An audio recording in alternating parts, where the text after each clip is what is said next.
Assalamualaikum warahmatullahi wabarakatuh. Oke, perkenalkan terlebih dahulu, nama saya Sunanto dari Prodi BKI 5, Stipki NU Indramayu. Saya di sini melanjutkan video materi part 3 dari teman saya Kang Andi yang bertemakan yaitu yang melanjutkan materi tadi, contoh penerapan teori motivasi dari tokoh Maslow dalam kehidupan sehari-hari.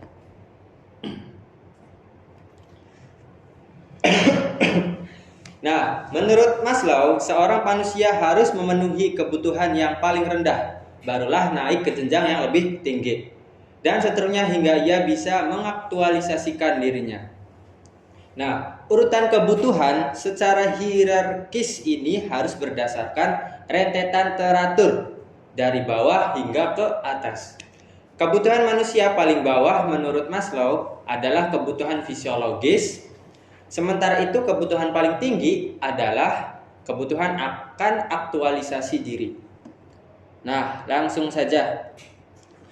Teori-teori motivasi Abraham, Maslow, dan contohnya dalam kehidupan sehari-hari. Nah, berikut ini teori 5 hierarki kebutuhan manusia menurut Abraham Maslow dan contoh penerapannya. Yang pertama yaitu kebutuhan fisiologis atau psychological needs. Motivasi paling dasar manusia adalah memenuhi kebutuhan fisiologisnya demi bertahan hidup atau survival. Nah, kebutuhan fisiologis ini misalnya adalah kebutuhan akan makan, minum, tidur, seks, dan sebagainya. Nah, ia harus memenuhi terlebih dahulu kebutuhan fisiologisnya, baru mencari kebutuhan yang lebih tinggi. Contoh kebutuhan fisiologis yaitu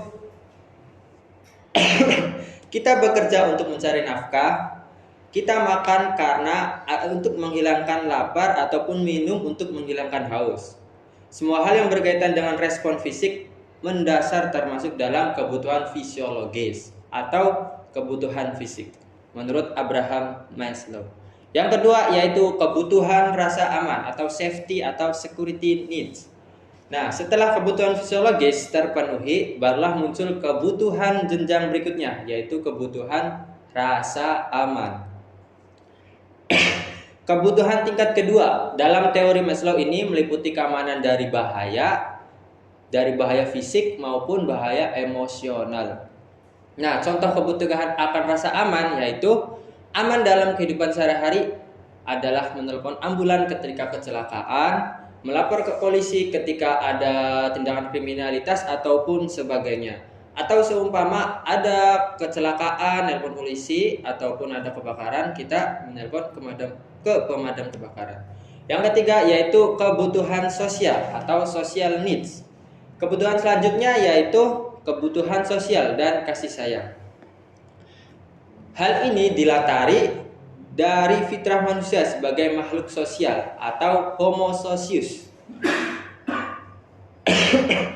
Nah, secara mendasar psikologi kebutuhan sosial memiliki rasa agar dibutuhkan orang lain, kebutuhan untuk dicintai dan saling membutuhkan, bersosialisasi di masyarakat agar timbul rasa aman, tentram, dan saling membutuhkan. Nah, contohnya yaitu dalam kehidupan sehari-hari adalah keinginan untuk menikah, berteman karena mencari literasi ataupun pengalaman, dan sebagainya. Yang keempat yaitu kebutuhan penghargaan atau esteem needs. Nah, setelah kebutuhan sosial terpenuhi, maka muncullah yaitu kebutuhan penghargaan atau rasa ingin dihargai. Atau penghargaan ini merupakan pemenuhan ego untuk meraih prestis kebanggaan. Kan? Contohnya yaitu dalam kehidupan sehari-hari adalah mengikuti lomba karena ingin menang. Kalau kita menang pasti akan disanjung ataupun dipuji. Yang selanjutnya yaitu seperti seseorang mencalonkan diri menjadi ketua kelas ataupun seseorang mencalonkan diri menjadi caleg ataupun bupati, presiden, ya kan, supaya memiliki jabatan dan memiliki penghargaan atas dirinya sendiri. menyenangkan. Yang terakhir, yang kelima, yaitu kebutuhan aktualisasi diri atau self actualization needs. Motivasi tertinggi manusia adalah kebutuhan akan aktualisasi diri, yaitu keinginan untuk mengoptimalisasi potensi dirinya atau mengembangkan minat ataupun bakat ataupun potensi pada dirinya. Sebagai misal contoh, seorang yang bercita-cita menjadi polisi, mencapai profesi yang ia inginkan, selanjutnya ia mengembangkan dirinya agar bisa menjadi polisi yang profesional dan mengayomi masyarakat ataupun menjadi panutan bagi orang-orang di sekitar ataupun masyarakat. Sementara itu bagi orang kaya, makan dan minum kadang kala menjadi kebutuhan akan penghargaan. Karena gaya hidup orang kaya pasti banyak dilihat oleh orang-orang yang di bawahnya, yaitu potensi dirinya akan kekayaan itu berlimpah sehingga bisa membeli atau membeli ini itu yang orang bawah itu tidak bisa membelinya. Nah, karena gaya hidup mereka orang kaya hanya ingin makan di restoran mahal, ketika keluar rumah, sebab makan di tempat mewah sudah menjadi kebutuhan harga diri bagi orang kaya.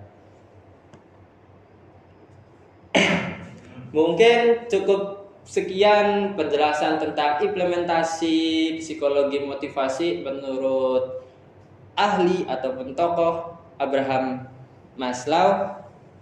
Yang ada 5 tersebut. Kurang lebihnya mohon maaf. Wabillahi taufiq wal hidayah. Wassalamualaikum warahmatullahi wabarakatuh. Thank you. Cut. Nanti kan. Apa?